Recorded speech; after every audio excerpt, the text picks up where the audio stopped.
The night Dara Whitmore ran into a burning building to save a deaf little girl, she wasn't thinking about heroism. She was thinking about her rent, which was 3 weeks overdue, and whether the leftover soup in her fridge had gone bad. That was the kind of life she lived. Small worries, big exhaustion, and the constant, grinding weight of just keeping things together. She'd been working the late shift at the Caldwell Grand, one of those old downtown hotels that smelled like polished wood and money she'd never have. Dara was 31, a hotel housekeeper, and she'd been doing this job for 6 years, long enough to know which guests left tips, and which ones left messes, and which ones looked right through her like she was part of the furniture. She had a mother at home, Patricia, who had early-stage Parkinson's and who Dara spent every morning helping dress and every evening helping bathe, and between those two bookends there was an 8-hour shift, sometimes 10, and whatever sleep she could catch in between. She had no savings. She had no plan B. She had Patricia and she had this job, and she told herself that was enough. Even on the nights it wasn't. The fire started on the 4th floor. It was just 11 when the alarm went off, shrill, sudden, cutting through the hum of the cartwheels on the hallway carpet. Dara was in room 418, stripping sheets off the king bed, when the smell hit her first, sharp, chemical, not the soft burn of a candle someone forgot. She stepped into the hallway and saw the smoke curling from under the door of room 412. She should have left. Every single instinct she'd been trained on, every fire safety talk, every protocol placard behind every door, told her to get out. Don't open doors. Wait for the fire department. She almost did it. She almost turned around, and then she heard it. Not a scream, not a shout. A sound smaller than that, rhythmic, frantic, like someone hitting a hard surface over and over, knocking. Small fists, a child's fists. Dara stood there for half a second that felt like a year. Then she grabbed her keycard, housekeeping master, thank God, and opened the door. The smoke was thick but not yet blinding. The bedside lamp was still on, casting orange light through the grey haze. A small figure was huddled on the floor beside the bed. A little girl, maybe 5 or 6 years old, curled into herself, hitting the leg of the nightstand over and over. She wasn't screaming. She wasn't calling for help. She was just hitting like she didn't know how to do anything else. Dara crossed the room in 3 steps and dropped to her knees. The girl looked up. Her eyes were wide and terrified, and also something else. Something Dara didn't immediately understand. The girl was moving her mouth but no sound came out, and she wasn't reacting to the alarm the way a hearing child would. Dara grabbed her and held her face in both hands so the girl could see her eyes. She mouthed, "I've got you." She didn't know if it was the right thing. She didn't know much sign language, just a few words her neighbor's kid had taught her years ago. But she held eye contact and she made her expression say everything she couldn't say out loud, and the little girl, after one long, trembling moment, grabbed onto Dara's arms and didn't let go. Dara pulled her up, wrapped her in the bedsheet from instinct, and moved fast. The hallway was worse than before. Smoke was thickening at the ceiling, rolling down. Dara kept low, kept the girl tucked against her chest, and moved toward the stairwell door at the end of the hall. Her eyes were burning. Her lungs were burning. The girl buried her face in Dara's shoulder and held on with the grip of someone who understood, without needing words, that this woman was her only way out.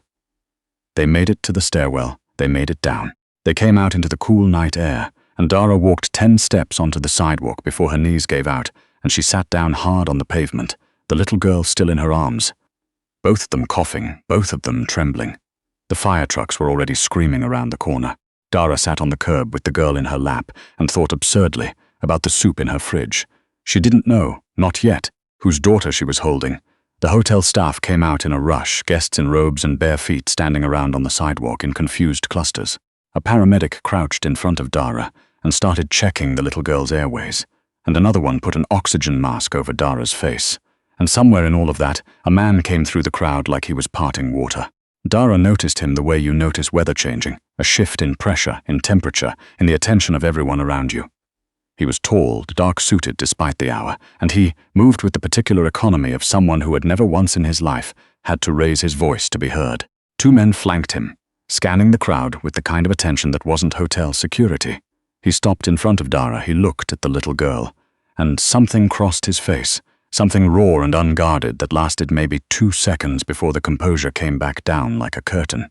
The little girl looked up, saw him, and reached out both arms. He went down to his knees right there on the sidewalk, right in front of the fire trucks and the cameras and the crowd, and he gathered the little girl against his chest, and he held her. Dara watched this and felt the strange, hollow exhaustion of someone who has just spent every last thing they had. One of the men behind him, the one with a grey streak in his dark hair, leaned down and said quietly to Dara, "Mr. Ashworth wants to know if you were the one who brought her out." She blinked. Yes. The man nodded once, stepped back. The name meant nothing to her that night. She found out later, from her co-worker Jessie, who followed finance news the way other people followed sports.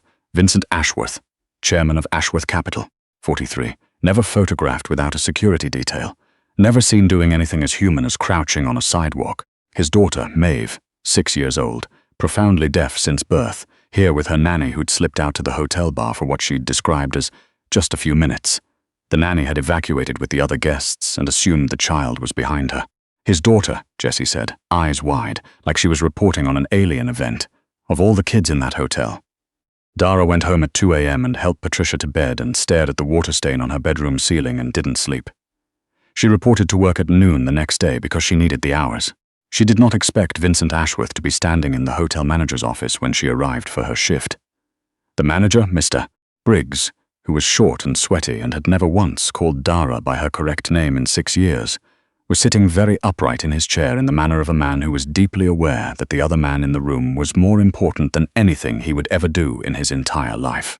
Vincent Ashworth stood near the window, looking out at the street below. He turned when she came in. Up close She wasn't ready for it, not handsome in the way of men who knew they were handsome. Handsome in the way of geography, of structure, of something that had been built right rather than arranged. Dark eyes, a jaw that looked like it made decisions. He looked at her the same way he'd looked at that crowd the night before, like he was assessing risk, calculating variables, and then something shifted. "Mrs. Whitmore," he said. She was startled he knew her name. "Yes, you saved my daughter's life." She didn't know what to say to that. "I was close. You could have been killed." "I didn't think about it." He studied her for a moment. Most people do. She didn't argue. She didn't know if he meant it as a compliment or an observation or something else entirely. He told her he wanted to compensate her. She told him that wasn't necessary. He told her that wasn't up for debate. She looked at him, this man who owned things, who ran things, who had clearly never been told no in so long that he'd forgotten what it sounded like. And she almost said it anyway. Then she thought about Patricia. She thought about the medication costs and the physical therapy appointments and the 3 months last year where she'd had to choose between the electric bill and the copay, and she'd cried in the bathroom so her mother wouldn't hear. "Okay," she said quietly. He gave a single nod, like the matter was settled. "I'll have my assistant reach out." He was almost to the door when she said, without entirely planning to, "Is she okay, Maeve?" He stopped, turned back. And for just a moment, there was something different in his face, the same thing she'd seen on the sidewalk before the curtain came down. "She's asking for you," he said. Dara blinked. "For me. Her nanny says it means the lady who carried me." She didn't know what to do with that. She just nodded. He left. She stood in Mr. Briggs's office for a long moment alone, and the water stain behind her eyelids from her sleepless ceiling felt suddenly very far away. The assistant's name was Rourke. Efficient, polite. The kind of man who seed the right people before you knew you needed them. He called her the following morning and told her that Mr. Ashworth was putting through a financial gift, and also that Maeve had been asking to see her, and that Mr. Ashworth would like to extend an invitation, if she was willing. She almost said no. She said yes because she couldn't stop thinking about small fists hitting a nightstand in the dark. The Ashworth residence was on the Upper East Side, a townhouse that looked like a promise kept. She took the subway and then stood outside for a minute, feeling the particular social vertigo of someone who has spent their entire adult life cleaning other people's spaces. Then she went up the steps and rang the bell.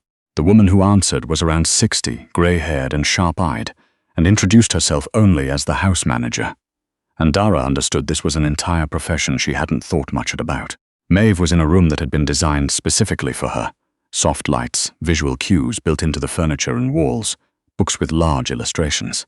She was sitting cross-legged on the floor when Dara came in, working a puzzle, and she looked up with the particular alertness of a child who has learned to read the world through what she can see rather than what she can hear. She recognized Dara immediately. She launched herself off the floor and hit Dara at approximately midsection, both arms wrapped tight, and Dara caught her and held on and did not cry, technically, though it was a close thing. Vincent Ashworth was in the doorway. Dara didn't notice him until Maeve released her and started signing something with great animation that Dara couldn't follow. She looked up. He translated. "She says your eyes were calm. She says that's why she trusted you." Dara absorbed that. "She could read my face through the smoke." "She reads everything." Maeve was tugging Dara's sleeve now, pulling her toward the puzzle. Dara sat down on the floor in her good jeans and her clearance sale sweater and helped a 6-year-old put together a puzzle of a sea turtle. And she was aware, at the edges of her attention, that Vincent Ashworth was watching this from the doorway and not leaving. He invited her to stay for lunch. She stayed. She didn't know how it became a second visit, or a third. Maeve signed to her in simple, patient gestures, and Dara started learning. Not from a class, just from a book she ordered online and from Maeve herself, who had the teaching patience of a saint and the attention span of a bird and could somehow make both work at the same time. She'd sign something, watch Dara try to replicate it, shake her head with great seriousness, and do it again slower. Vincent was present at the edges of these visits, never quite in the room, never quite not. He'd appear in the doorway or at the table when Dara was staying for the meal, or on the back terrace where Maeve liked to drag Dara to look at the neighbor's cat. He didn't make conversation easily.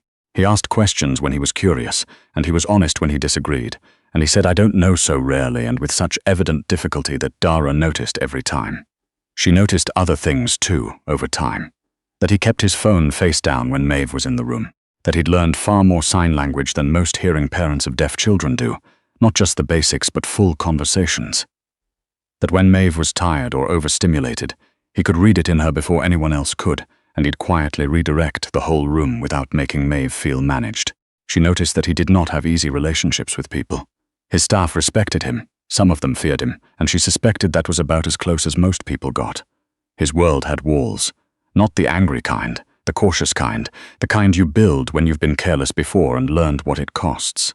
She noticed all of this and told herself it was curiosity and nothing more. About 6 weeks after the fire, she arrived for one of Maeve's afternoons and found the house subdued in a way she couldn't immediately name. The house manager's face was carefully neutral. One of the usual staff members was absent. There was a quality to the air, like people had been having a conversation that had just stopped. Maeve was in her room, but not her usual self. Quieter, the animations dialed down, her eyes going to the doorway more than usual. Vincent found Dara in the hall before she made it to Maeve's room. "I need to tell you something," he said. She waited. He told her, with the economy of a man who doesn't dramatize things even when the things themselves are dramatic, that there had been a credible threat. Not against him, against Maeve. An associate he'd parted ways with 18 months ago, a man named Vandermeer, had been escalating. 2 nights ago, there'd been an incident near Maeve's school. Dara's stomach dropped. "She's safe," he said immediately. "I need you to know that first, okay?" she said. Her voice was steadier than she felt. "But I'm not comfortable with the current arrangements for a while." He paused, and she could see him weighing something, deciding how much to say. "Maeve trusts very few people. You're on a very short list." Another pause. "I'd like to ask you to stay here for a period of time. In the house. With us." She stared at him. "There's a room on the 3rd floor. It's been sitting empty. I'm not asking you to. It wouldn't be permanent, just until this is resolved." He was choosing his words carefully, and it showed, which meant he wasn't as certain as he was presenting. "Your mother would be welcome too. We have space. And access to medical support." Medical support. Dara thought of Patricia's hands in the morning, the way they trembled before the first medication dose. She thought of the last specialist appointment she'd had to reschedule, because she couldn't afford the copay after rent. She thought about the look on her mother's face whenever Dara pretended things were fine. "Why are you telling me about Vandermeer at all?" she said. "You could have just offered the room." He looked at her for a moment. "Because I don't like deceiving people," he said. "And because you deserve to know what you'd be walking into." She thought about it for 3 days. She talked to Patricia, who surprised her by saying, "I trust your judgment, Dara. I always have." She walked past the Caldwell Grand on her way to the grocery store and looked at the 4th-floor windows and thought about a child's fists in the dark. She called Rourke. She told him she would come. Living in the Ashworth house was like learning a new language. Not just Maeve's, though that continued. The rhythms were different. The scale was different. She still felt the instinct to make herself small in rooms that weren't hers, to keep out of the way, to default to invisibility. But Maeve would not allow it. Maeve dragged her into full presence with the absolutism of a 6-year-old who had decided, and Maeve had decided about Dara. Patricia adjusted faster than Dara expected. The medical staff was attentive. The space was quiet. She had her own room and her own small routines, and she told Dara one evening over tea that it was the first time in 2 years she'd slept a full night through. Dara didn't know how to feel about that. Grateful and guilty, and relieved in a tangle she didn't have the vocabulary for. Vincent she saw every day now, and it was different when it wasn't a visit with a scheduled endpoint. He was present in different ways than she'd seen, tired at breakfast, focused to the edge of distraction before certain meetings, surprisingly willing to sit in silence on the back terrace in the evenings when Maeve was in bed and the house was quiet. He had, she discovered, a habit of reading physical books in a world where everyone she knew read on screens. He had opinions about architecture that she found unexpectedly interesting. He could cook exactly two things, a pasta he'd learned in his 20s and scrambled eggs, and he made both with the same focused effort he brought to everything else. She was careful. She was careful because she was living in his house and watching his daughter, and because she understood, in a way that had been learned over 31 years of small margins, that the gap between their lives was not the kind of thing you could pretend away. She was careful because she liked him more than she'd meant to, more than was comfortable, and because she had spent enough of her life cleaning up other people's complicated situations to know how they looked from the outside. She was careful, and it helped, most days. Then came the evening Vandermeer's man was found outside the house. She was in the kitchen, helping Maeve make hot chocolate, a weekly ritual that involved too much sugar and great ceremony. When the quality of sound in the house changed, she couldn't have said exactly how she noticed. Something in the movement of staff outside the kitchen door, something in the voice of the man on Vincent's security detail, who normally modulated everything, losing a single half-second of that modulation. She looked at Maeve. Maeve was already watching her face. Dara signed. "Stay here." She pulled out the kitchen stool and pointed to it with deliberateness. "Stay, right here." Maeve signed back. "You'll come back?" She kept her face calm the way she'd kept it calm in a smoke-filled room. "Yes," she signed. "I will come back." She went into the hallway. Vincent was there, his security lead beside him, and she caught the end of a sentence. "Outside the north entrance," confirmed, and then he saw her and something in his face changed. "Maeve's in the kitchen," she said quickly. "She's fine. She's staying there," he exhaled. "What's happening?" she said. He told her, had been watching the house. One of Vandermeer's people, not moving, just watching. Police had been called. It was being handled, but it meant things were moving faster than expected. "He's trying to scare me," Vincent said. It wasn't bravado. It was analysis. "He wants me to make decisions from fear. Will it work?" she said. He looked at her. "It would have," he said after a moment. "Before." She didn't ask what changed. She thought she might know, and that knowing scared her in a different, quieter way than Vandermeer did. The police came and went. The house locked down tighter. Maeve sensed the shift in atmosphere. She was too perceptive not to, and by bedtime she was clingy in the way of children who don't have the words for their fear, but find other ways to express it. She wouldn't let go of Dara's hand during the story. She kept reaching up to touch Dara's face to make sure she was still there. When Maeve finally slept, Dara sat in the hallway outside her room for a while, back against the wall, knees to her chest, like she was 5 years old again, and waiting for her own mother to come tell her everything was fine. Vincent found her there. He didn't say anything about it. He just slid down the wall and sat beside her, the same posture, and they sat there together in the quiet hallway, and neither of them said anything for a long time. "She asked me tonight," he said finally quietly, "if you were going to leave."